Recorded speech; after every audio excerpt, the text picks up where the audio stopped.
Tapi kata Ustadz Arifin Ilham, beranekdot beliau bergurau, kenapa dinamakan surat Al-Ikhlas itu dengan Qul huwallahu ahad itu dengan surat Al-Ikhlas?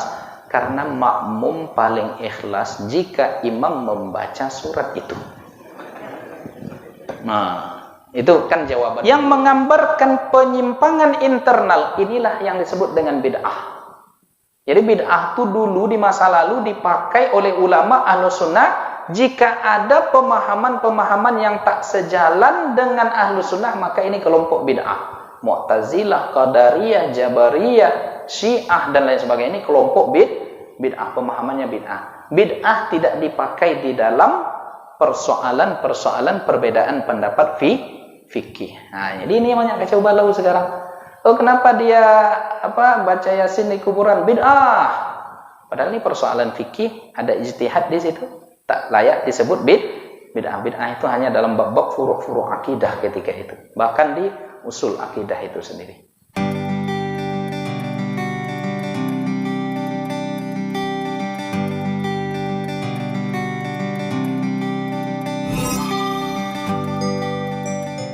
Assalamualaikum warahmatullahi wabarakatuh. Bismillahirrahmanirrahim. Alhamdulillahi rabbil alamin, hamdal hamidin, hamdal mustaghfirin, hamdan yuwafi ni'amahu wa yukafi'u mazidah. Ya Rabbana lakal hamdu kama yanbaghi li jalali wajhikal karimi wa 'azimi sultanik. Ashhadu an la ilaha illallah wahdahu la syarika lah wa ashhadu anna Muhammadan abduhu wa rasuluhu la nabiyya wa la rasula ba'dah. Allahumma salli wa sallim wa barik wa an'im ala sayyidina Muhammadin wa ala alihi wa sahbihi ajma'in. Alim ulama, cerdik pandai, tokoh masyarakat, besar tak disebut gelar, kecil tak dihimbau nama, umumnya hadirin hadirat, tamu-tamu Allah, sidang jamaah salat subuh yang dimuliakan oleh Allah Subhanahu wa ta'ala. Alhamdulillahi rabbil alamin. Kembali pada awal mula hari ini kita bersyukur kepada Allah. Kita menatap nikmat Allah, kita mendengar karunia Allah, kita merasakan betapa agungnya kebesaran Allah Subhanahu wa ta'ala. Pagi ini kita hadir di dalam barisan hamba-hambanya yang ruku dan sujud kepada Allah Subhanahu wa ta'ala. Kita berdoa, kita bermohon, mudah-mudahan segala yang kita lakukan ini mendatangkan ridha dari Allah, dan dengan segala kebaikan kita pula Allah tutup nanti amal dan ajal kita dengan husnul khatimah. Amin ya rabbal alamin. Salawat dan salam tak lupa kita hadiahkan kepada Nabi besar Muhammad sallallahu alaihi wasallam. Allahumma salli wa sallim ala sayyidina Muhammad wa ala alihi wa sahbihi ajma'in. Bapak Ibu hadirin hadirat yang dimuliakan oleh Allah Subhanahu wa ta'ala, kembali kita mengaji matan akidah At-Tahawiyah, di mana pada pertemuan pertama yang lalu kita sudah membahas muqaddimah atau pengantar seputar ilmu akidah itu. Nah, pada pagi ini kita masuk ke teks yang ditulis oleh Al-Imam At-Tahawi dan dikomentari oleh Syekh Dr. Umar Abdullah Kamil. Jadi yang di buku Bapak Ibu itu ulasan dan terjemahan dari matan akidah At-Tahawiyah. Sedangkan di saya ada pembahasan syarah dari Syekh Abdullah Al-Kamil. Ya, Umar Abdullah Kamil. Jadi ulasan dan terjemahan itu nanti insyaallah akan membantu kita. Nah, alhamdulillahi rabbil alamin. Qala al-musannifu rahimahullah wa nafa'ana Allahu bi'ulumihi fid dharain. Bismillahirrahmanirrahim. Alhamdulillahi rabbil alamin. Qala al-allamatu hujjatul islami Abu Ja'faril Warraqit Tahawi bimisra rahimahullah. Segala puji bagi Rabb pemilik alam raya. Telah berkata al-allamah. Jadi allamatun dalam bahasa Arab itu artinya adalah seseorang yang banyak memiliki ilmu. Nah, jadi orang yang berilmu dalam bahasa Arab disebut dengan alim. Alimun bentuk duanya, alimani bentuk jamaknya, pluralnya dalam bahasa Arab ulama. Jadi alimun, alimani, ulamaun.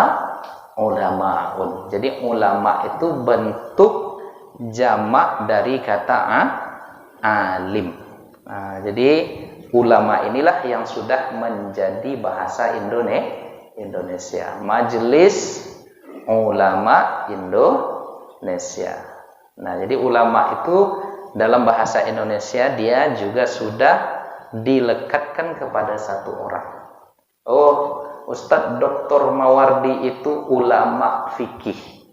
Nah, jadi ulama yang mulanya di dalam bahasa Indonesia, di dalam bahasa Arab bentuk jamak, tetapi dalam bahasa Indonesia sudah menjadi bahasa Indonesia. Jadi tidak dilihat lagi apakah ini kalimat jamak, kata jamak atau kalimat atau kata satu mufrad ya dalam bahasa Arab. Nah, misalnya Ustadz Maulana Ahmad Farhan, ulama hadis, maksudnya yang alim di bidang hadis. Nah, lalu dari kata ulama muncul kata-kata allamatun, berwazankan, bertimbang di dalam bahasa Arab dalam timbangan fa'alatun. Asal katanya tetap sama, yaitu ilmun. Jadi kalau dalam timbangan fa'alatun, maka dia menjadi allamatun. Itu maknanya adalah banyak ilmu. Jadi telah berkata seorang alim yang ilmunya banyak, hujjatul Islam, ini gelar. Jadi ada gelar ulama itu hujjatul Islam, ada gelar ulama itu syekhul Islam. Jadi ada ulama kita di dalam mazhab Syafi'i digelari dengan syekhul Islam. Dia ini menjadi syekh rujukan di dalam Islam, yaitu Zakaria Al-Ansari. Jadi syekhul Islam Zakaria Al-Ansari. Ada juga yang digelari dengan hujjatul Islam. Dia menjadi hujjah di dalam Islam ini. Di antara yang bergelar itu adalah Al-Imam Abu Hamid Al-Ghazali. Ya, atau yang kita sebut, yang kita kenal dengan Imam Ghazali.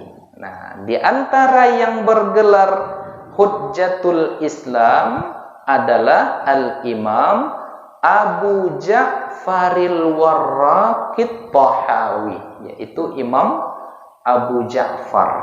Jadi gelarnya Abu Ja'far.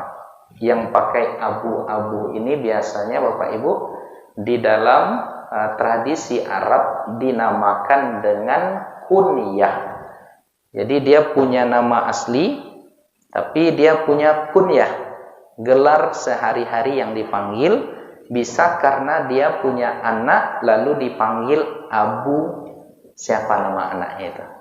Misalnya saya nama Zul Ikrami, saya punya anak namanya Ziyad, maka saya dipanggil Abu Ziyad. Nah, lalu ada Abu Lahab, ada Abu Jahal. Nah, Jahal itu artinya kebodohan.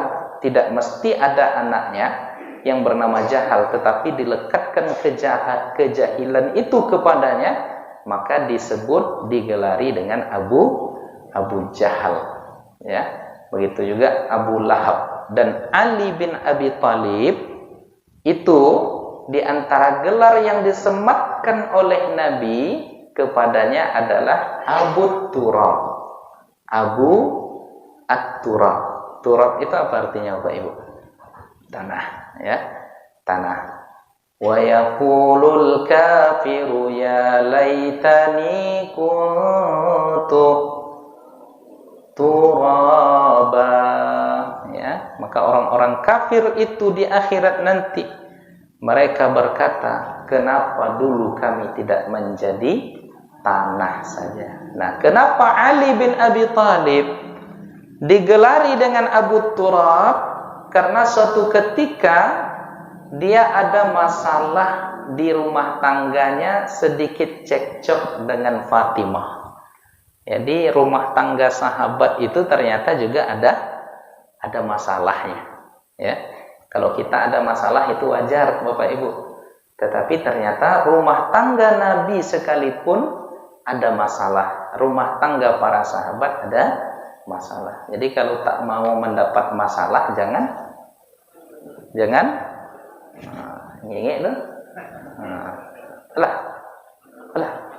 Belum. Ini Pak Imam kita tadi kan? Imamnya belum menikah. Oh, gawat ini. Tidak boleh itu kita berimam dengan imam yang belum menikah. Belum sempurna itu sholat kita. Karena di antara syarat tambahan ya dalam imam itu lebih baik dia mutazawwij, dia menikah. Nah, ini bertanggung jawablah Bapak Ibu ya kepada imam kita ini. Kasihan kita tengok wajahnya. Bapak Ibu yang dimuliakan oleh Allah. Jadi suatu ketika ada masalah antara Ali bin Abi Thalib dengan Fatimah. Ali bin Abi Thalib sementara menghindar dari rumah. Nah, jadi di antara cara nanti kalau ada masalah, pai-pai Bapak dulu menjauh dari rumah. Kamu apa? Kedai kopi banyak. Nak ngopi dulu atau pergi ke masjid atau kemana, tenangkan diri. Nah, apa? Manggo merajuk. Gaya merajuk. Nah, maksudnya menenangkan diri. Suatu ketika Ali bin Abi Thalib menenangkan diri, lalu tertidur pulas di Masjid Nabawi, sehingga ya lengketlah pasir-pasir, tanah-tanah yang ada di Masjid Nabawi ketika itu, karena tidak punya karpet seperti kita ini Bapak Ibu. Di Masjid Nabawi itu lantainya tanah, kemudian dialas dengan karpet atau yang terbuat dari pelepah-pelepah kurma. Tidurlah Ali bin Abi Thalib ketika itu, ya, kulitnya banyak lengket di sana tanah. Lalu nampak oleh Rasulullah, dan Rasulullah sallallahu alaihi wasallam memanggilnya dengan panggilan ya Abat Turab, wahai orang yang banyak ya lengket di tubuhnya tanah. Jadi dalam artian mertua dengan menantu bergurau. Bagarah lagi. Kasihan nengok menantu yang satu nih. Gitulah kira-kira. Sampai-sampai wajahnya dipenuhi oleh tanah. Kasihan nengok imam kita nih, wajahnya menderita nampak. Karena belum juga menikah. Kemana lagi kita akan mencari menantu sebaik dia ini, Bu? Ya, ibu-ibu kalau ada anak gadis, Mau? Enggak. Ini mungkin karena apa? Bu, saya ingin tanya. Boleh saya bertanya, Bu? Boleh. Ada seorang laki-laki yang baik agamanya, hafal Quran, hatinya terikat jantung, tangkai jantungnya itu di masjid. Orangnya soleh, tapi gajinya kecil. Lalu datang seorang pemuda yang tak pandai mengaji, tapi gagah, punya mobil, punya pekerjaan tetap, tapi tak pandai mengaji. Mana yang kira-kira ibu terima jadi menantu nanti? Tapi gajinya besar, rumahnya besar, badannya juga besar, misal mobilnya banyak, ya terjaminlah anak gadis ibu nanti kalau nikah sama dia. Tapi datang yang satu ini gajinya kecil. Mana yang ibu pilih kira-kira? Coba jawab jujur dulu. Pertama atau yang kedua? Iya iyalah Bu. Gaji mah tuh ibu ya. Gaji 500.000 ya. Yang satu ini 50 juta. Mana yang lama? Dilema ibu-ibu ini menjawab nampaknya Pak. Cuma 1-2 orang yang menjawab. Mantap ya. Jadi iza ja'akum man tardawna dinahu wa khuluqah, apabila datang kepada kalian orang yang kalian ridha dan senangi agama dan akhlaknya, fazawwiju, maka nikahkan dia dengan orang yang berada di bawah perwalian kalian, kata Nabi, karena kalau tidak diterima takun fitnatun wa fasadun kabir, akan terjadi fitnah dan kerusakan yang besar. Jadi kalau sudah bagus agamanya, elok tingkah lakunya, baik perangainya, cinta kepada masjid, cinta kepada Al-Quran, memiliki hafalan Quran dan hadis, itu sudah karunia yang besar. Nah, jadi Bapak Ibu yang dimuliakan oleh Allah, Nabi Muhammad dengan Ali, dipanggillah Ali itu dengan Abu Turab. Nah, balik kita ke kaji kita tadi. Nah, itu gelar. Jadi Abu Ja'far, ya, gelar dari imam atau kunyah dari Imam At-Tahawi. Dia ketika itu di Mesir. Ya, jadi Imam At-Tahawi ketika mengarang kitab ini berada di Mesir. Di mana Mesir, Pak? Di benua Afrika, ya, yang dulu namanya disebut dengan Fustat. Jadi Fustatun, Fustat. Sahabat pertama yang datang ke Mesir itu adalah Amru bin Al-As. Jadi sahabat Nabi yang bernama Amru bin As diutus pada masa Umar bin Khattab untuk menyebarluaskan Islam sampai ke Mesir.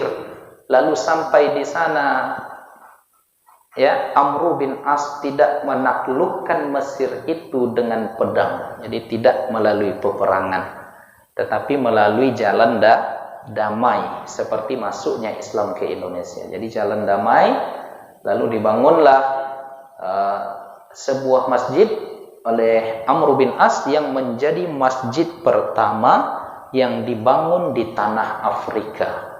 Nah, itulah yang sekarang sampai hari ini dinamakan dengan Jami' Amr bin As di Mesir. Nah, suatu ketika terjadi kekeringan yang panjang di bumi Mesir. Sungai Nil kering atau sedikit airnya. Lalu mengadulah para sahabat, di antaranya Amr bin As, kepada Umar bin Khattab radhiyallahu anhu di Madinah, mengabarkan kekeringan al-jadubah, ya, jafaf, kekeringan yang terjadi di Mesir ketika itu. Sungai yang menjadi tempat, ya, sandaran kehidupan masyarakat dari air Sungai Nil itu sedikit mengalir atau mungkin tidak mengalir ketika itu. Lalu Umar bin Khattab, ya, dan tradisi di Mesir ketika itu, kalau untuk mengalirkan sungai ini harus dikorbankan terlebih dahulu anak darah, ya, dicempakkan di situ anak darah, konon ceritanya begitu. Lalu nanti baru Sungai Nil tadi mengalirlah lagi. Nah, pada masa Amr bin As tradisi ini tidak dilakukan. Lalu dia berkabar kepada Umar, wahai Umar, ini kejadian yang ada di Mesir, tolong berikan solusi. Lalu Umar bin Khattab menulis surat kepada Sungai Nil, wahai Nil, jika engkau mengalir ya karena faktor lain, maka tak usah mengalir. Tapi jika engkau mengalir karena Allah yang mengalirkan kau, maka mengalirlah, penuhlah, muncullah lagi. Lalu surat itu dikirim kepada Amr bin As. Lalu Amr bin As ya mencampakkan surat itu ke dalam Sungai Nil. Tak lama setelah itu mengalirlah Sungai Nil itu. Inilah keramat para wali Allah. Jadi wali-wali Allah itu punya karamah. Jika para nabi memiliki wahyu, para nabi dibimbing oleh Allah melalui wahyu yang diberikan oleh malaikat. Nah, pewaris-pewaris nabi, yaitu para aulia, para wali-wali Allah, juga mereka memiliki karamah. Ya, karamah itu kejadian luar biasa yang Allah berikan kepada hamba-hambanya yang soleh, yang wali-walinya. Ala inna awliya Allahi la khawfun alaihim wa la hum yahzanun. Wali-wali Allah itu mereka tidak risau, tidak takut, wa la hum yahzanun, tidak sedih. Wali-wali Allah ini mewarisi Nabi Muhammad dalam segala hal. Lalu mereka dikaruniakan oleh Allah karamah. Nah, jadi ada di antara wali Allah itu yang kalau hujan dia tidak basah, ya. Ada yang wali Allah itu dia kalau minum air putih dibaca Al-Fatihah diminumkan ke orang yang sakit, dengan izin Allah orang yang sakit itu sembuh. Jadi banyak karamah. Di Imam Ahmad bin Hanbal itu pernah diadukan kepadanya bahwa seseorang sedang kesurupan. Lalu kata Imam Ahmad bin Hanbal, bawa ini sandalku. Nah, belum lagi sandalnya ditokokkan ke orang yang kesurupan itu, ya sadar dia, lari jinnya, tunggang langgang, pergi setannya. Nah, kalau awak macam mana? Nah, itu sandal Imam Ahmad aja, kita udah baca ayat kursi itu di depan orang yang kesurupan tuh santai aja, setan tuh di dalam. Jadi ada kejadian dulu Pak, ya, waktu kami sekolah, dari bacakan ayat kursi, bacakan Al-Fatihah, ya, dibacakan ayat-ayat ruqyah itu, dijawab sama yang sedang kesurupan. Awak samonya gitu ya. Ngapulang bacanya, awak samonya. Jadi yang membaca dengan yang ya dengan yang di dalam itu sama katanya. Nah, jadi kita mengamini, percaya bahwa ada efek, ya, ada efek di setiap bacaan yang ada di dalam Al-Quran itu. Ada surat-surat tertentu yang memiliki efek, tetapi lebih dari itu sesungguhnya Bapak Ibu sekalian adalah kalbu orang yang membacanya. Ya, ada orang yang datang dia Allahu Akbar, hilang, pergi jinnya. Yang dibacanya Bismillahirrahmanirrahim, hilang. Ya, kenapa? Karena intinya di orangnya terlebih dahulu. Nah, makanya awak baca Al-Fatihah di ayah bukannya jadi sehat, tambah sakit. Apa sebab? Karena mungkin ada yang belum selesai dalam akidah kita, dalam Islam kita, dalam ihsan kita. Karena pilar agama itu 3 yang harus lekat di diri kita. Iman, itulah kajian akidah turunannya. Islam, itulah kajian fikih di bawahnya. Ihsan, itulah kajian yang disebut dengan tazkiyatun nufus, yang jamak orang sekarang para ulama menamainya dengan ilmu tasawuf. Jadi jangan alergi dengan tasawuf. Itu hanya nama, ya. Isinya adalah ihsan, ya. Seperti apa fikih yang mengatur secara zahir, ada fikih yang mengatur secara batin. Nah, itulah ilmu tazkiyatun nufus atau yang disebut dengan ilmu tasawuf. Sesekali nanti kita kalau sudah khatam ilmu akidah At-Tahawiyah ini, nanti kita ngaji Ihya Ulumuddin. Ya, setuju Pak?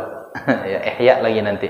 Jadi akidah sudah ada, mengenal Nabi, kitab Syama'il Muhammadiyah sudah ada, fikih sudah ada, hadis sudah ada. Nanti kita masuk ke tasawufnya, kita baca kitab Ihya Ulumuddin karya Imam Hujjatul Islam Al-Ghazali. Oh Ustaz, itu hadis-hadisnya banyak palsu di dalam Ihya. Banyak yang maudhu', banyak yang dhaif. Nanti kita uraikan di mana sumber segala hadis itu. Nah, Bapak Ibu yang dimuliakan oleh Allah Subhanahu wa taala, rahimahullah, semoga Allah merahmati Al-Imam At-Tahawi.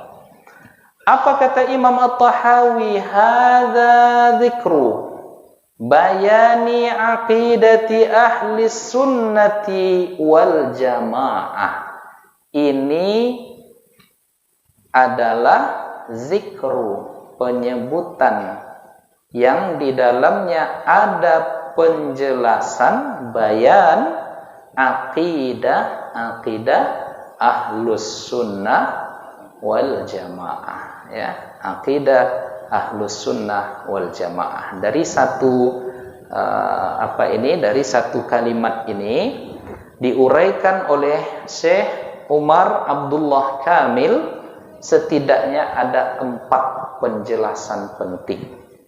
Nah, itu yang disebutkan oleh Al-Imam Abu Ja'far At-Tahawi. Ini apa yang saya tulis ini adalah penjelasan tentang akidah Ahlus Sunnah wal Jamaah. Yang menarik di sini adalah yang perlu saya uraikan kalimat akidah.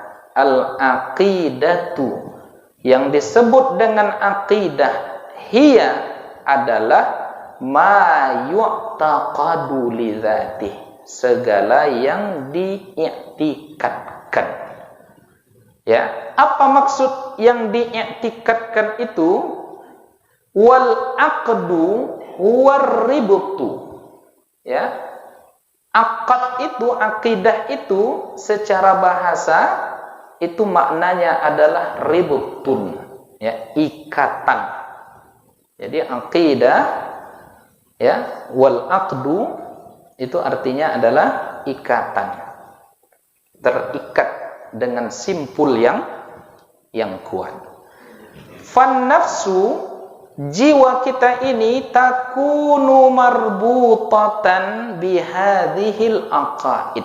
Jiwa kita ini terikat dengan ikatan yang kuat, disimpul dengan simpul yang mati, yang tidak bisa terungkai setelah itu sama sekali. Ya, fan nafsu takunu marbutatan bihadhil aqaid, ya, terikat dengan akidah-akidah ini, ributan akidan, ya, dengan ikatan yang sangat kuat, lan fikaka lahu wa lan hilal, tidak ada sedikit pun, ya, infikak, terpisah, walan hilal, begitu juga tidak ada yang bisa melepaskannya karena ikatannya sudah kuat di dalam jiwa kita. Nah, maka fal aqidah hiyal asas, akidah adalah pondasi yang sangat penting sekali di dalam kehidupan kita. Logika sederhananya, Bapak Ibu, apa nama masjid kita ini? Mana pula? Ini Masjid Raya An-Nur ini. Benar? Benar? Ini Masjid Raya An-Nur. Posisinya di jalan, ini bukan Jalan Melur. Ini Jalan Garuda Sakti. Saya, Pak. Nah, itu kan kediam tadi. Kalau tidak percaya, bantahlah. Nah, ini Masjid An-Nur.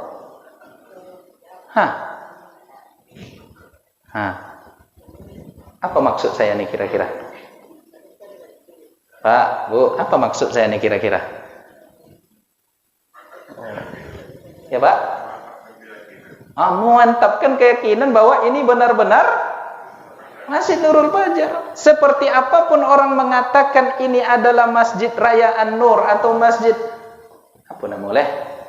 Masjid Ar-Rahman, seperti apapun orang mengatakan, tak akan berubah keyakinan kita masjid ini adalah Masjid An-Nur. Nah, jadi Masjid Nurul Fajar di jalan. Jadi lan fikah, ya, ikatan ini sudah kuat, tak akan berubah karena memang di sini posisinya, begini bentuknya, kiblatnya salah dulu, ya kan? Masjid ini dulu masjidnya kiblatnya salah, lalu sekarang dibetulkan sehingga kencong jadinya. Tahu kencong, Pak?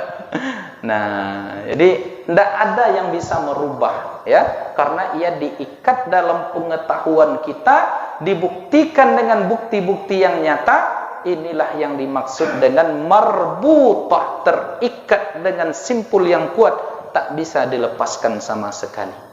Nah, Bapak Ibu yang dimuliakan oleh Allah, maka dalam konteks ini Al-Imam Asy-Syarif Al-Jurjani, ya, di dalam syarah Al-Mawaqif, jadi Al-Mawaqif itu karya Al-Imam Abduddin Al-Iji, ya.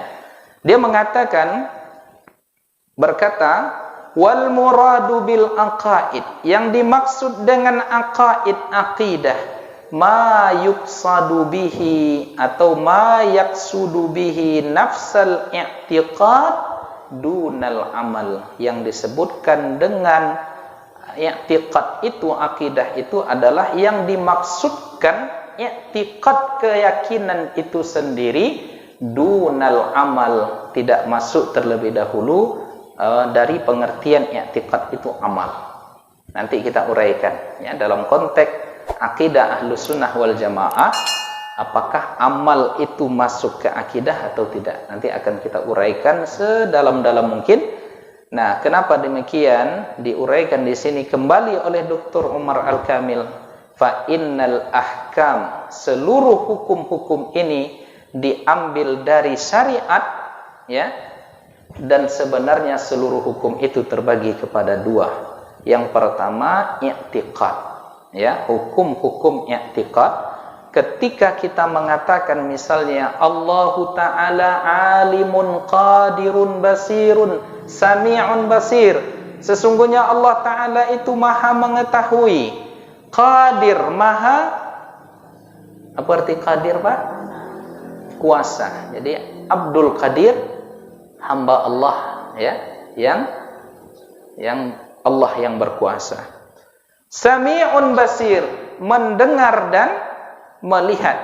Wa hadhihi tusamma i'tiqadiyatan wa asliyatan wa aqaid. Jadi ketika kita mengatakan Allah itu maha melihat, Allah itu maha mendengar, ini namanya yakin kita kepada yang itu semua. Maka inilah yang dimaksudkan dengan i'tiqad atau asliyah atau aqaid. Untuk menjaga i'tiqad keyakinan kita ini, duwina ilmul kalamu lihibziha, dijagalah ilmu akidah ini, dipagar dengan yang bernama ilmu kalam. Jadi keyakinan tadi, yakin sampai titik itu, supaya keyakinan ini tidak goyang, tidak ragu, dipagar dengan ilmu kalam. Kotak infak, supaya tak dilarikan oleh orang, dikunci dengan gembok. Ya, setiap kapan diambil isinya, Pak? Isinya diambil atau kotak infaknya? Isinya diambil. Jadi supaya kotak infaknya tidak hilang, isinya tidak hilang, diambil, tapi dikunci, dipagar dengan ada juga AC misalnya, supaya tak dicuri orang, dikunci dengan apa? Kemudian mobil motor kita dikunci dengan kunci ganda. Jadi waqad duwina ilmul kalam lihibziha. Ini yang pertama. Jadi akidah keyakinan tadi pada titik ini sudah mantap, tetapi untuk menjaganya dijaga dengan ilmu kalam. Ini poin yang ingin saya sampaikan, karena pada hari ini banyak orang yang salah kaprah melihat ilmu kalam. Ada juga yang mengatakan ilmu kalam itu ilmu kolam. Kita bagi-bagi nanti, ya, kita bagi-bagi apa sih ilmu kalam itu sebenarnya, seperti apa sih fungsinya. Nah, karena ada orang yang sudah alergi saya dengan ilmu kalam, nanti kita uraikan sebentar lagi insyaallah.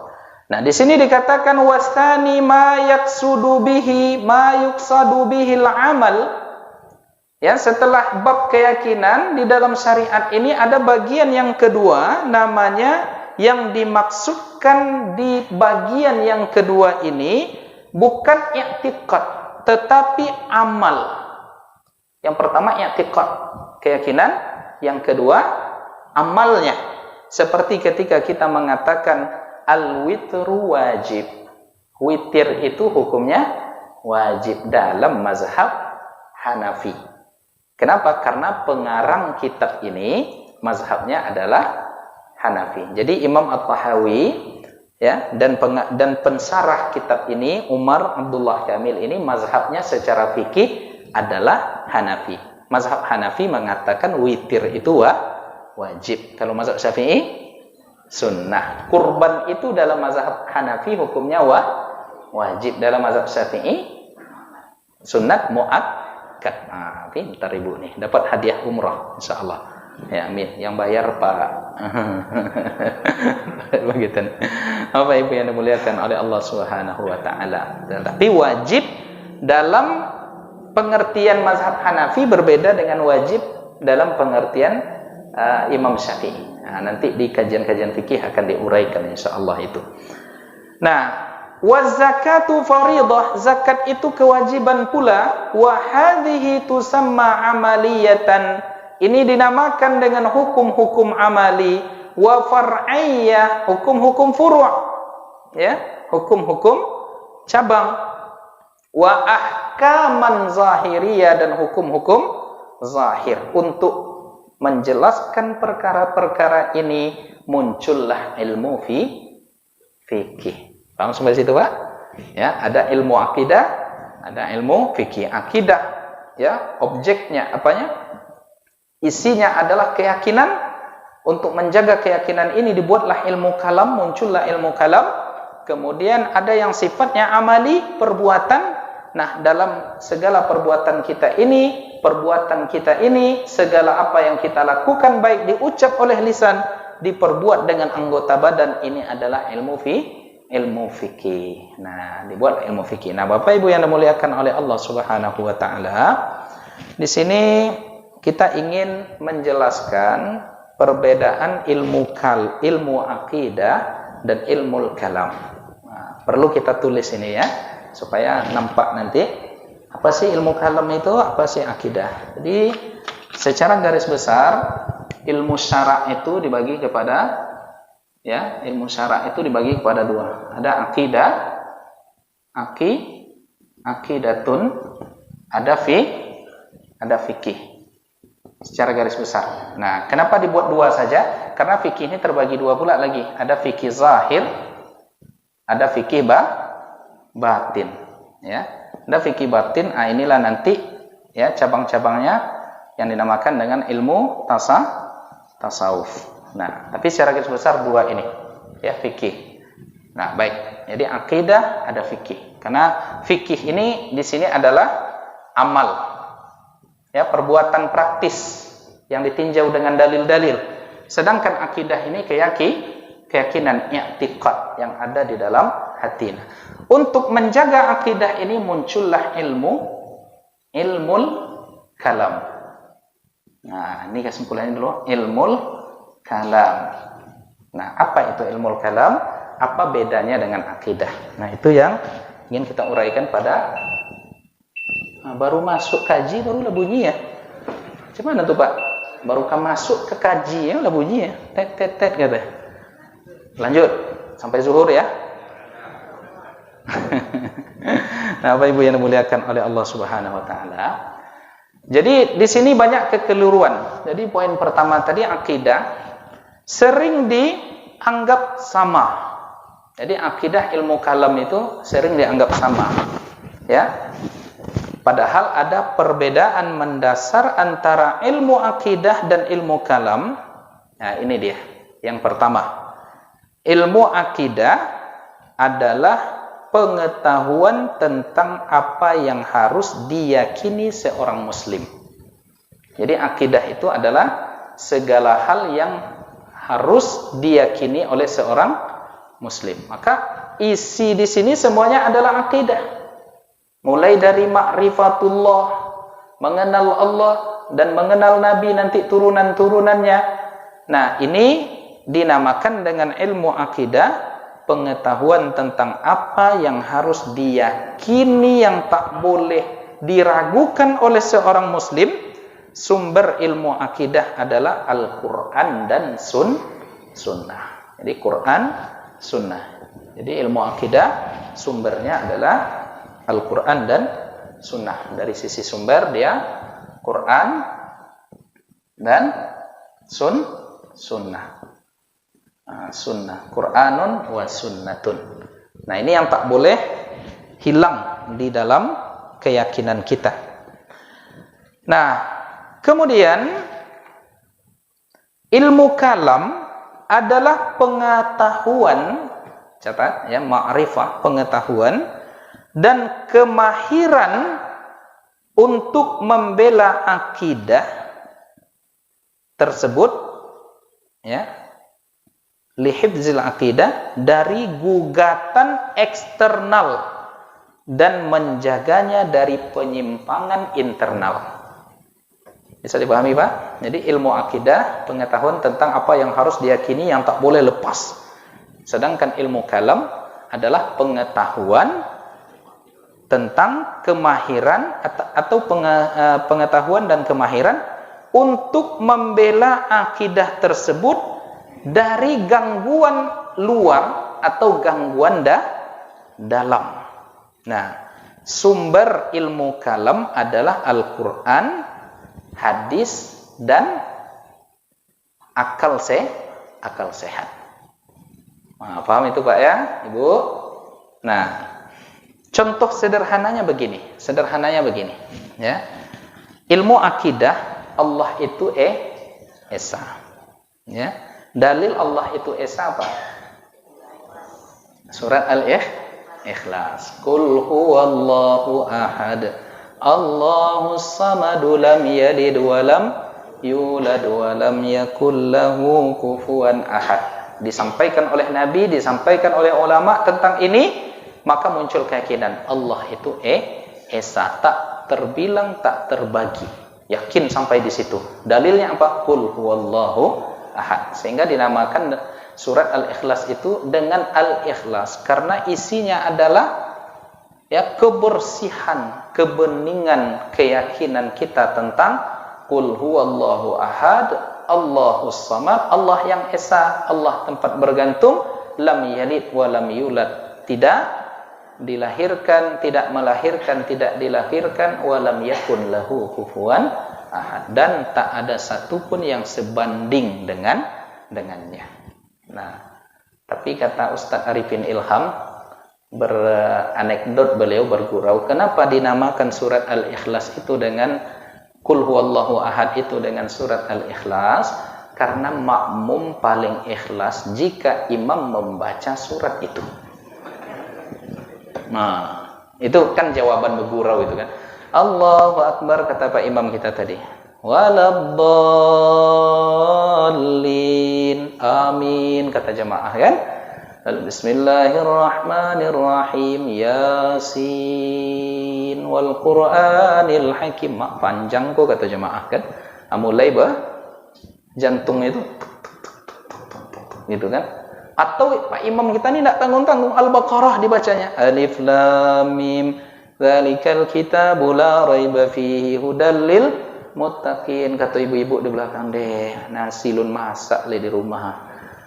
Al-Baqarah lah dibacanya. Tapi coba Allahu Akbar waladdallin, amin, Bismillahirrahmanirrahim, kata imam. Qul huwallahu ahad. Alhamdulillah, kata makmum. Ya, bahagia makmum di belakang. Iya, Bu? Bu? Noblinda. Ngaku aja lah. Apalagi kalau sedang sakit paru. Ya, pas lagi mules misalnya, imam baca pula surat Yasin. Nah, Bapak Ibu yang dimuliakan oleh Allah Subhanahu wa taala. Jadi itu contoh tentang akidah. Selesai sampai qul huwallahu ahad. Nah, bila seorang muslim mempercayainya dengan sungguh-sungguh yang tadi itu, maka akidahnya dalam poin ini sudah bagus dan selamat di akhirat. Ya. Najah, dia akan mendapatkan keselamatan di akhirat. Jadi sampai poin itu akidahnya sudah oke. Akan tetapi bila ada yang menggugat keesaan Allah Ta'ala tersebut dan menganggapnya tidak mungkin Allah itu satu. Nah, ada orang yang berani gitu misalnya berkata, ini orang luar gitu ya, orang di luar Islam. Nah, dan menganggapnya tidak mungkin dengan alasan alam semesta ini begitu besar, mana mungkin bisa diurus oleh satu Tuhan saja. Muncul pemikiran-pemikiran seperti ini. Bisa awak jawab dengan qul huwallahu ahad saja? Tidak bisa. Ya, karena orang ini sedang membawa pemikiran kita segodang ya, dunia tak mungkin diurus oleh satu, kan repot. Rumah istana itu satu orang aja yang ngurus kan repot, Pak. Ya, rumahnya besar tapi yang mengurus satu, repot nanti. Pasti butuh bantuan kepada yang lain, berhajat kepada yang lain. Nah, atau ada yang menganggap bahwa keesaan Tuhan itu tidak harus keesaan mutlak, tetapi bisa saja keesaan yang merupakan gabungan dari beberapa wujud Tuhan. Maaf, seperti dalam konsep Trinitas. Ada Tuhan Ayah, Tuhan Ibu, Tuhan Anak. Ini dalam pandangan agama kita ini tidak bisa diterima. Karena mereka keesaan Tuhan itu bisa saja bergabung dalam ya perwujudan beberapa Tuhan. Aku lah mulai borek kajinya kok, Bu. Ya, jangan apa dulu ya, jangan ngantuk-ngantuk dulu. Nah, Pak, ada sarapan, Pak? Sabar ya, kita kaji dikit dulu ya. Ini kuncinya di sini nih, untuk bisa lanjut ke depannya nanti. Nah, mana ya tadi hilang banyak. Nah, seperti dalam konsep Trinitas. Maka ilmu yang dapat menjawabnya adalah ilmu kalam. Jadi untuk mengkonter ini, ya, Al-Quran, hadis ditambah dengan hukum-hukum logika. Nah, maka untuk menjawab ini adalah ilmu kalam. Ilmu akidah saja tidak cukup menjawabnya, sebab yang digugat, yang ditentang adalah kebenaran teks Al-Quran dan hadis itu sendiri. Maka perlu hukum-hukum logika. Disitulah fungsi ilmu kalam. Jadi bukan ya, ada masanya ilmu kalam ini harus dipakai, apalagi masa sekarang. Tapi kalau kita ngaji-ngaji di masjid aja cukup, selesai. Bapak Ibu udah sholat, udah percaya, udah i'tikad selama ini. Ya, tidak perlu kita berteori-teori ilmu kalam, tidak perlu. Tetapi ilmu kalam itu ada kalanya penting. Maka hukum mempelajarinya fardu kifayah. Biarlah kami ini yang pelajarinya, Pak, Bu. Itu berat, ya. Itu berat, biarlah kami yang menanggungnya. Karena kami yang mempelajari konsep-konsepnya dulu ya. Mulai ya macam-macam ya, sampai cepat saya beruban karena baca-baca yang begitu itulah, Pak. Berat memang ya. Apalagi jurusan saya fikih muqarrar, sudahlah memperbandingkan pendapat ulama, masuk pula ke sini memang botak dibuatnya. Bapak Ibu sekarang tidak usah sibuk membahas itu. Ibarat lauk yang lah matang dikasih, ya, tentang membelinya ke pasar, mengolahnya, cabenya, gulainya, bumbunya, itu kojo kami itu, ya. Jangan soto-soto apa, ya, itu soto, Pak. Soto itu bukan miso, bukan bakso. Apa Ibu yang dimuliakan oleh Allah Subhanahu Wa Taala. Nah, sebentar lagi, Bu, ya, dikit lagi kita tambah. Contoh lain, ya, itu dari kalangan eksternal. Nah, sekarang di kalangan internal umat Islam sendiri yang menggambarkan penyimpangan internal, inilah yang disebut dengan bid'ah. Jadi bid'ah itu dulu di masa lalu dipakai oleh ulama Ahlus Sunnah jika ada pemahaman-pemahaman yang tak sejalan dengan Ahlus Sunnah, maka ini kelompok bid'ah. Mu'tazilah, Qadariyah, Jabariyah, Syiah dan lain sebagainya, ini kelompok bid'ah, pemahamannya bid'ah. Bid'ah tidak dipakai di dalam persoalan-persoalan perbedaan pendapat fikih. Nah, jadi ini banyak kacau balau sekarang. Oh, kenapa dia baca Yasin di kuburan? Bid'ah. Padahal ini persoalan fikih, ada ijtihad di situ. tak layak disebut bid'ah. Bid'ah itu hanya dalam bab-bab furu'-furu' akidah ketika itu. Bahkan di usul akidah itu sendiri. Hanya kini banyak yang jualan tentang bid'ah. Quran, sunnah, Quran, sunnah, Quran, sunnah. Langsung aja dia ke Quran, sunnah. Tanpa cara, itu berbahaya. Nah, maka untuk menjaga pemahaman ke Quran sunnah tadi ada ilmu usul fikih. Yang untuk menjaga akidah ada ilmu kalam. Nah, itu misalnya. Contohnya apa? Ilmu akidah, Allah Maha mendengar dan Maha melihat. Titik, sampai di situ selesai. Ya, Allah Maha mendengar, Allah Maha melihat. Dalilnya apa? Innallaha sami'un basir. Selesai sampai di situ. Tapi bila seorang muslim mempercayainya dengan sungguh-sungguh, pada titik ini akidahnya sudah bagus. Allah mendengar, Allah melihat, Allah mengetahui. Akan tetapi bila kemudian ada yang berpikiran bahwa Allah mendengar dengan organ telinga dan melihat dengan organ mata, yang bentuknya entah bagaimana karena kita belum pernah melihat Tuhan, belum pernah melihat badan Tuhan, maka pemikiran ini adalah penyimpangan. Ya, jadi dibayangkannya Allah itu punya telinga, organ telinga, punya organ mata, ini adalah penyimpangan. Ilmu yang membahas bagaimana penyimpangan tersebut dan bagaimana seharusnya ayat itu dipahami sehingga tidak terjadi tajsim. Tajsim itu dalam bahasa kerennya antromorfisme. Apa Bu? Oh, kelok lidah mengulang. Apa Pak? Antromorfisme, ya, antropomorfisme. Nah, maka untuk menjawab ya pemahaman orang-orang yang seperti ini, ilmu kalam, ilmu akidah saja tidak cukup bisa menjawab persoalan ini, sebab yang dipersoalkan adalah pemaknaan yang sahih terhadap Al-Quran dan hadis. Pemaknaan yang sahih terhadap Al-Quran dan hadis, bukan teks Al-Quran dan hadis itu sendiri yang sudah disepakati kebenarannya. Teks Quran itu disepakati kebenarannya, tapi pemahamannya ini yang perlu diluruskan. Ketika Allah menyebut yadullahi fauqa aydihim, tangan Allah di atas tangan mereka, seperti apa konsep ilmu kalam memahaminya untuk menjaga akidah tadi? Karena ada orang yang sampai ya membayangkan Allah itu punya tangan, punya jemari. Ya, dengan jemari itu dia menggenggam. Nah, yang lebih bahaya lagi, ya Allah itu aras itu adalah yang paling besar, dan Allah menjadikan aras itu tempat untuk istiwanya. Dikatakan istiwanya, duduklah Tuhan di sana seperti duduknya kita di singgasana. Itu pemahaman yang menyimpang. Dan Allah itu punya berat hakiki. Ya, Allah itu berat. Allah sakil, Allah berat. Ya, jadi ini ghulu, berlebihan di dalam isbat. Ya, nah, ini udah mulai masuk kajian, nanti kita akan uraikan lagi dengan sesederhana mungkin.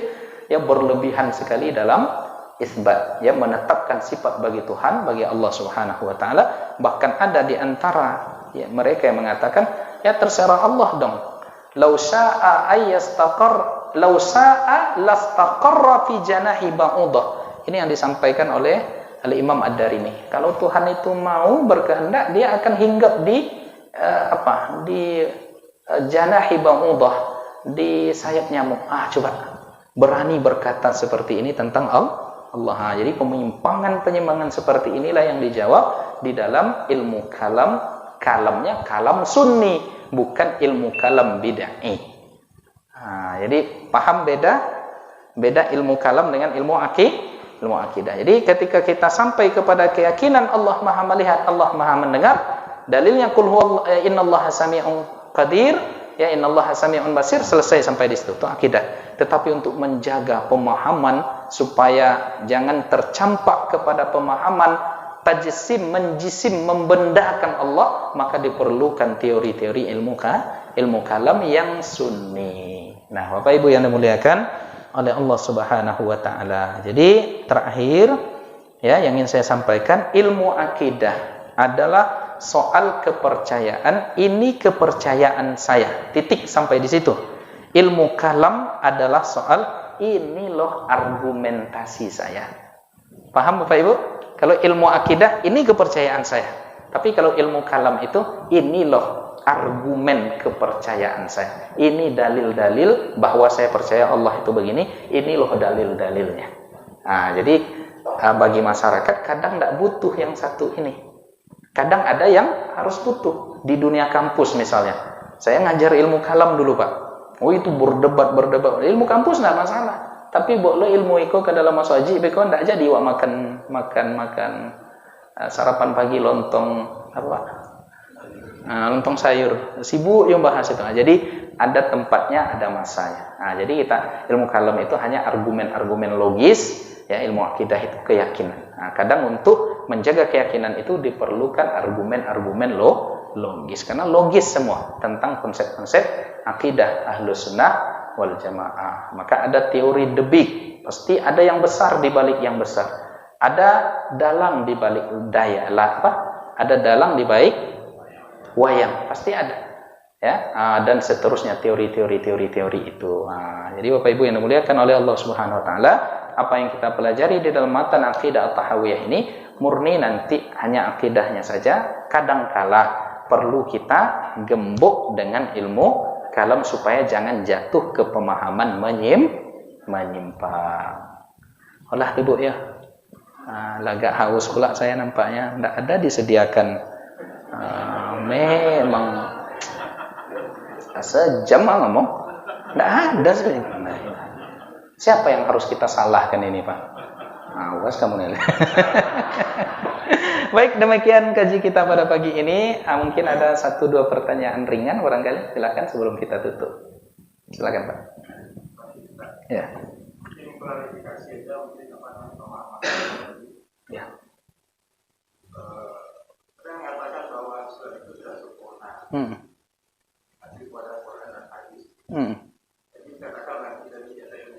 Ya.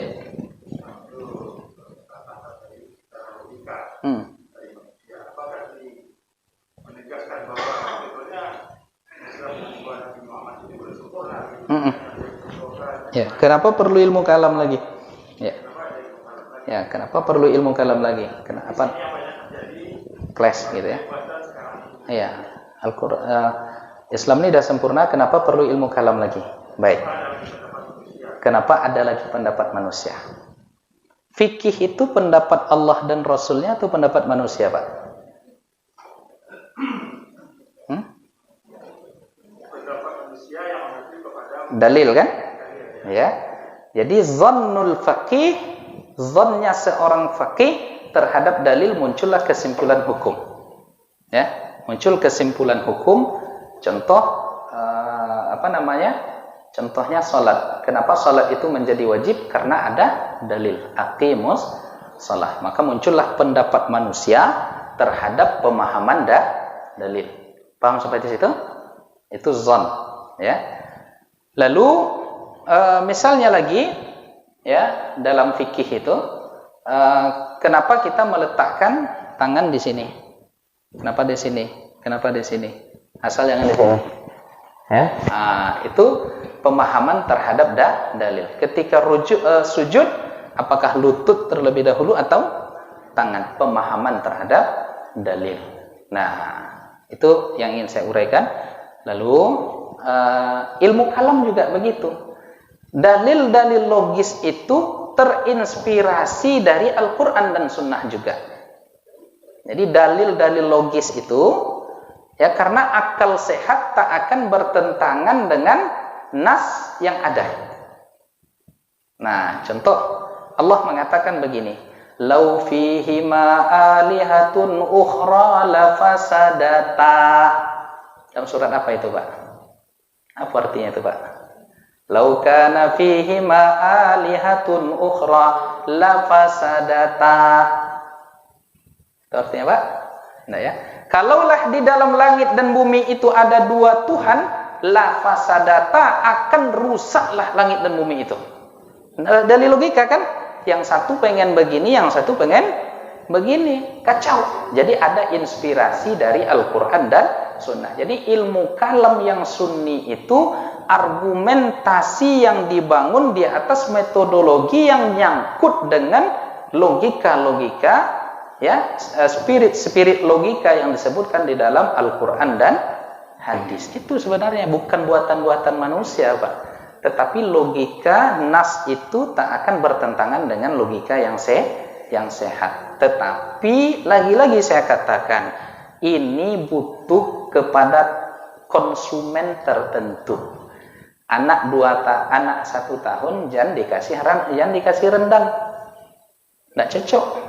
Tapi dikasih bubur. Nah, jadi ada tempat-tempat yang cocok, ada saat-saat yang cocok. Jadi ilmu kalam itu hanya untuk menjaga argumentasi logis yang berdasarkan kepada Al-Quran dan Sunnah juga. Sebagaimana fikih, kesimpulannya adalah pemahaman dari Al-Quran dan Sunnah juga. Sebagaimana usul fikih adalah cara berinteraksi dengan dalil-dalil yang ada. Sebagaimana ilmu tajwid, cara membaca Al-Quran berdasarkan contoh yang diambil dari Nabi. Itulah tabiat ilmu itu. Sampai di situ ya Pak ya, bisa dipahami. Sederhana, bisa dipahami insya Allah. Baik, ada yang lain? Ya Bu. Waalaikumsalam warahmatullahi wabarakatuh.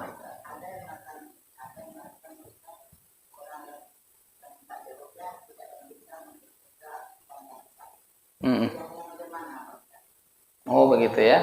Orang yang minta diruqyah itu masuk nanti ke dalam kelompok yang bighairi hisab. Saya tidak mendalami betul tentang dunia ilmu peruqyahan ini, tapi saya pernah bertanya kepada praktisinya dulu. Jadi ada yang memang dia meruqyah orang kerjanya dulu, Ustadz Dr. John Famil, mungkin kenal ya. Pernah saya tanya dulu, Ustadz, itu gimana?